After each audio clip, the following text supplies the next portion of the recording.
Hi, everyone. Asha here. Welcome back to the podcast. Or maybe I should welcome myself back. It's been almost a year. I just looked, and the last episode I published was April 24th, 2025. And as I'm recording this, it's April 6th, 2026. And a lot has happened in the past year in my life, in my business, in my development, growth, all of those things. And I took an intentional and unintentional step away to make space for the new things that were happening. The unintentional part was that I just felt busy and overwhelmed and didn't have time to record the podcast. But the intentional part was knowing that I would pick it back up when it was time to go. And I've been thinking about it probably since December of last year. So for about 4 months and saying, okay, I think I'm ready. There was a lot of shoulds, even though I try not to should myself. I should be getting back into this. It's a good thing to do. I used to enjoy it. Let's get back into it. But there was something about doing the podcast the way that I had been doing it that just didn't feel aligned anymore. So if you were used to watching the video for this podcast, you'll notice that right now there's no video. That's one thing that I had to just let go because it just felt like so much. Not even a lot because I don't mind being on video, but it felt like, okay, I got to plan. I got to get out of my pajamas, at least from the top up. I have to make sure that the background looks good. All these little things that just kept me from hitting record. That was one thing. Another thing was there's so much going on. If you're not aware, I have opened up a healing space specifically for the African diaspora in Lisbon, Portugal. I moved to Portugal almost 2 years ago. About a year into being here, about 10 months, 11 months into being here, I walked into a space in the neighborhood of Barrio Alto for a friend of mine who was doing a pop-up clothing store. And the space was beautiful. And she was renting the space. And I thought, oh, maybe I should rent the space and do some breathwork sessions or some meditation sessions or do some classes or workshops. I mentioned this to another friend of mine, and she told me that the owner of the business was actually looking to sell the business. And as soon as she said that, it dropped in, this is your place. 30 days later, I had a lease, I had the keys, and I had made the first payment for all of the items inside the business. So I didn't buy the business, but I bought the furniture inside of the business and opened up what is now called Asha's Place, which is coming up on its 1 year anniversary. So all of that was going on, and I felt the need to focus on building this in-person business, and the online business had to take a back seat for a while, which included the podcast. And then what else has been going on? I have been growing and shedding in different ways. I have been letting go of traditional advice and really, really tuning into my own wisdom and intuition. There was a period of time that I didn't realize that this had happened, but I was outsourcing all of my wisdom, especially as it happened around business. I joined all these business coaching containers, all of these people who had the answer. And I won't say that they didn't have the answer, but I don't think that they had the answer for me. And I realized that what I was being asked to do was to really return to myself, my own wisdom, my own intuition. And in that process, I learned a little bit more about human design. Actually, this sounds contradictory, but I met with a human design coach before I decided I wasn't working with anybody else for a while. And she taught me how to use human design in my business. And what it did for me was to validate everything that I had been feeling internally, but that I thought was a problem. For example, I am a person that needs rest. We all need rest, but I cannot do 16 weeks and keep my energy up all the time. That was one of the problems. That is one of the problems I complain about when it comes to teaching at the community college level. When I was in college, we had 10-week quarters and it was great. By the time I would get tired, it would be over. But 16 weeks is a long time. The coaching community advises that you do at least a 12-week container or more because you have to sell less often. But for me, it felt like a drain. And sometimes I would feel like I didn't know what to say, and it just felt like I was dragging it out. And I would start to not dread coming to the calls, but it would be more work. Whereas in the beginning, it was new and exciting, and I was energized. And I realized by looking at my human design that my rhythms and cycles are a little bit shorter than somebody else who's not in the same pattern. So 16 weeks is way too long for me, but something like 6 weeks or 8 weeks or meeting every other week is a great pattern for me. And I had been ignoring that because that wasn't what the wisdom of the time was. And I took a break from all of that wisdom to allow myself to learn how to hear and listen to myself and to see what wisdom I had internally. In this last year, I have also learned how to train other people to become intuitive readers. I took an intuitive reader certification in 2021, maybe 2022, and took a number of courses at this place called Sedona Healing Arts with a wonderful, wonderful teacher and psychic and healer named Yolessa Lawrence. And she opened up an opportunity to train us, her students who had been through most of the program or all of the programs, to teach other people the same things that we had learned. And, I'm a natural teacher at heart, but like what happened to me when I started taking all of these courses, it wasn't to teach other people, it was for my own growth and edification, education. And in this process of having been in this intuitive reader trainer course, I have revisited a number of pieces of advice. I have strengthened my connection to energy, my intuition. I have learned about myself. I have learned how to teach and transmute what I have learned. And it has been a beautiful growth over the year with all of the things that have been happening in my life. It doesn't mean that it has been easy. Growth is not always easy, but it has been necessary and it's been wonderful to have this support along the way. And so this leads me to this episode of the podcast because last week we were talking about putting our energy and our focus into our goals and into manifestation and into the things that we want to bring into our lives. But as we ended the call, we also talked about the beliefs that have our foot on the brake. And I've heard this before. I took a training or a certification course from a psychologist, a neuropsychologist, where she named them brake pedal beliefs.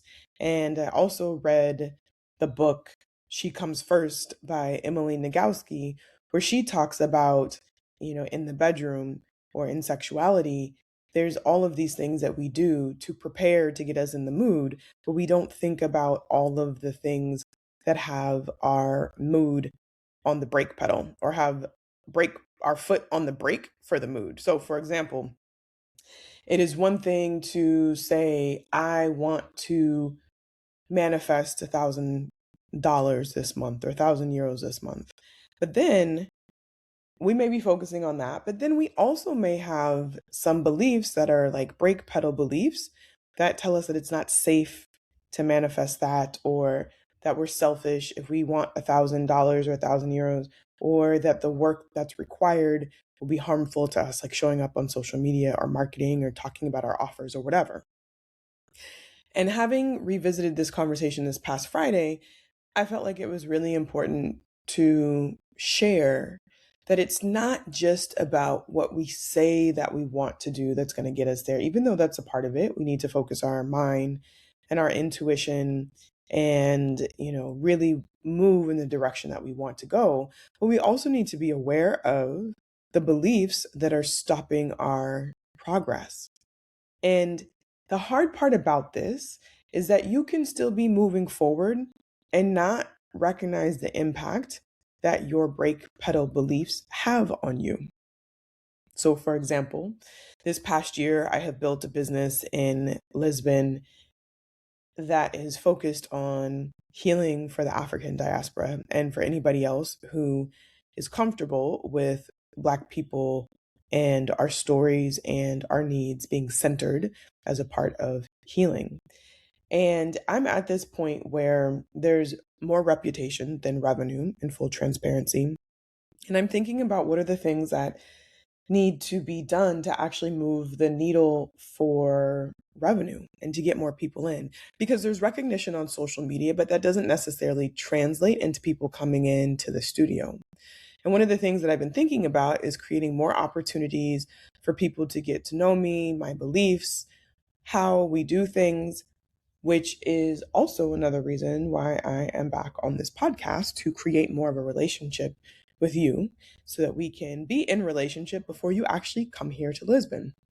But before I got comfortable again, I knew that I needed to create more visibility, and I've had people help me around this, but there's also some fear around that visibility. There has been fear historically of what if I get it wrong? What if I say the wrong thing? Or what if I tell somebody something and it's the wrong piece of advice for them? That fear that I'm going to do it wrong is a brake pedal belief. And it's hard to have your foot on the gas and on the brake at the same time. Or should I say, even if you have your foot on the gas, if your foot is also on the brake, you know you're not going anywhere. I remember the very first time that I rode a go-kart. I had my foot on the gas and the brake at the same time. I was probably a teenager. I might have been in Florida visiting family. And I didn't even know that I was doing it. I think it was totally subconscious because there was a fear that was there. I came back around after the first lap, which was a very slow lap, and the guy said, "You're doing great, but take your foot off the brake." I said, "What?" He said, "Take your foot off the brake. You cannot press the gas and the brake at the same time." I said, "Oh." So I went back around the second round. I went a little bit faster. And instead of having my foot on the brake, I just hovered over the brake, and it was a much better ride. So as you think about that image, just begin to think about where do you have your foot on the gas, but also on the brake at the same time. Another example is in dating.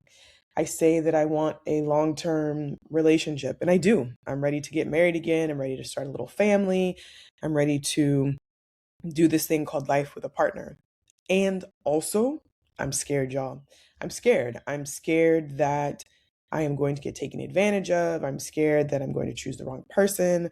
I'm scared that I'm going to wake up one day and feel stuck. I'm scared that I'm going to be in a relationship that doesn't meet my emotional needs. And even though I am putting myself out there, that fear is my foot on the brake. And what does that mean? It means that sometimes I show up and I am not as open as I need to be to see if someone can actually meet me in that depth.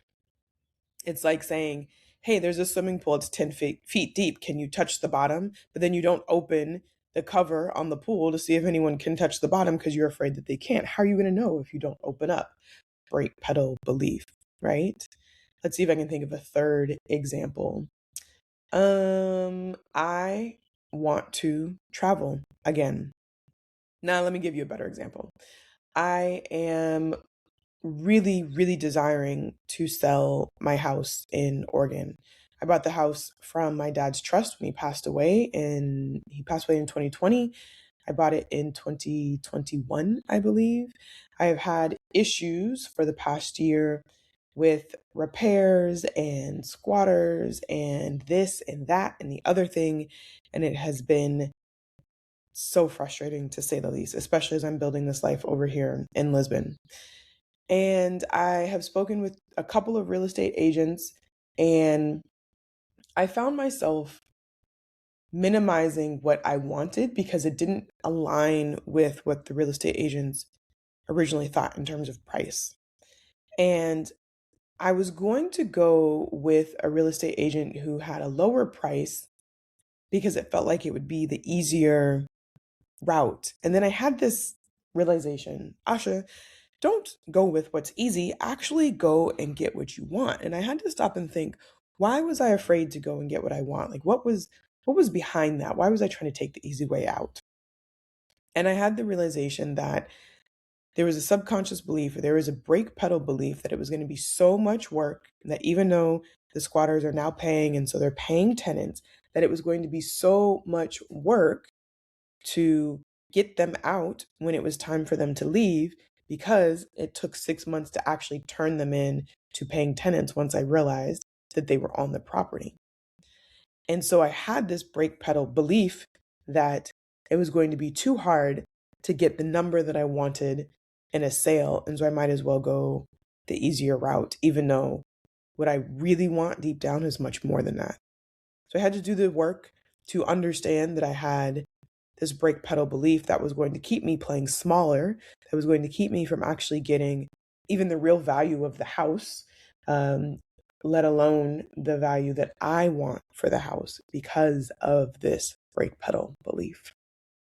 So, fast forward again to this past Friday as we're talking about brake pedal beliefs and taking our foot off the gas, sorry, taking our foot off the brake so that we can actually get what we say that we want. And I just wanted to share that with you this week so that you can spend some time thinking about where is your foot on the brake? And maybe where is your foot simultaneously on the gas and the brake? Or maybe you look at what you're working towards and see where your foot is on the gas, and then look over and see is your foot also on the brake. And what do you do once you notice that your foot is on the brake? This is where you got to use your intuition, your connective skills, your meditation, your power to focus your energy. When you realize that your foot is on the brake somewhere, I want you to think back to why that might be. Why is it on there? Why might it be on there? For example, I was thinking about visibility in my own business, holding myself out there. And when I really thought about it, it goes back to childhood or even some times in adult years where I've put myself out there, where I've opened my heart, where I've shown up as I am, and I've been rejected, I've been hurt. And now there is a fear, there's a subconscious fear, there's a I was going to say a minimal fear because it's not something I think about every day, but maybe it's a bigger fear because it results in me putting my foot on the brake around visibility. There's a part of me that is scared to open up and to show what I really want or to show who I really am at a level that feels vulnerable because I have this memory of a fear of being rejected, of told I'm not good enough, of being told I'm not wanted or being told that I've done it wrong or just being rejected in whatever way that shows up.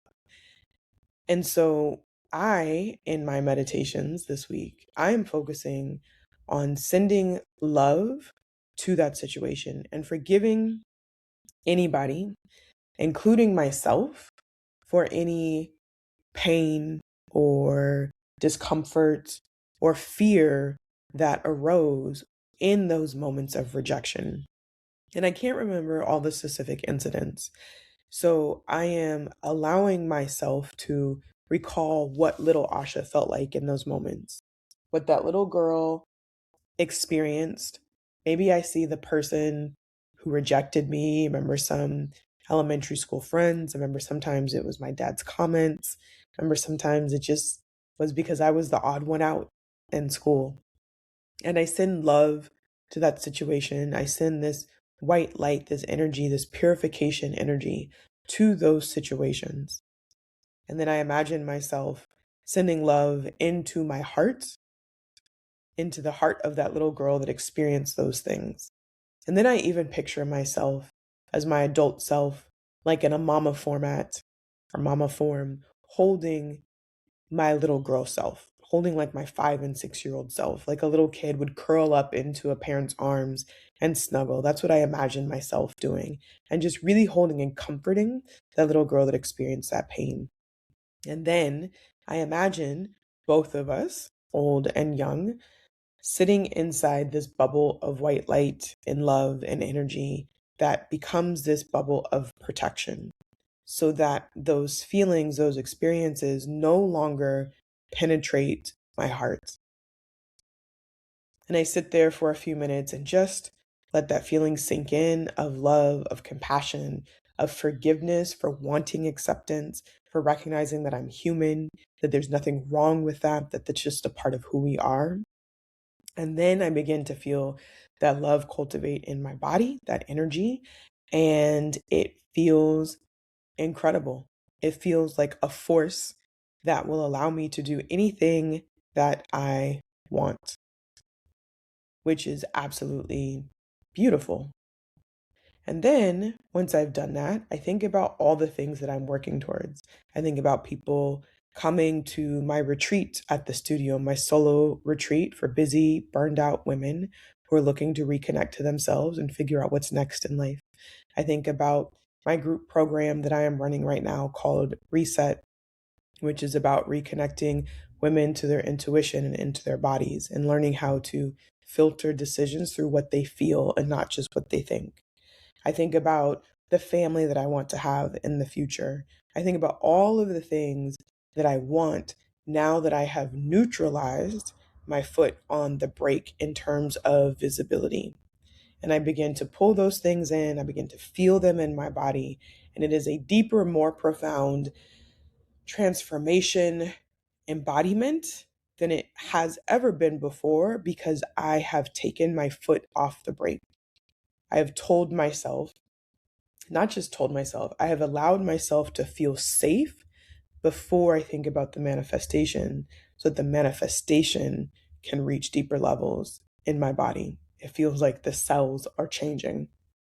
So this week, as you go on about your life, as you go on about your world, just start to notice your gas beliefs, the places you're going, the things that you're doing, and then just shift over and look and see if you have any brake pedal beliefs that might be stopping or slowing your progress. It won't stop you. They won't stop you. Most of the time, they won't stop you, but they probably are slowing down your progress. So just think about those. And then in your meditation or your mindfulness practice, and it doesn't have to be very long, send love to the person who is remembering those brake pedal beliefs. Send light to that situation so you can begin to neutralize it and then really call in and sit with your gas beliefs, the things that you are manifesting, the things that you are moving in, and notice how it feels different in your body now that you have taken your foot off the brake. I would love to hear how this goes for you. So either reply to the podcast in the comment section or send me a message. I am on Instagram at Asha Wilkerson ESQ, or come to the website and send me a message there on the contact form. I will see you soon. I want to say I'll see you next week, but you know what? Since I'm just getting back into this, I cannot make any promises, but I am eager to be consistent with this podcast again and to continue the conversation. So I will leave you with, I will see you soon.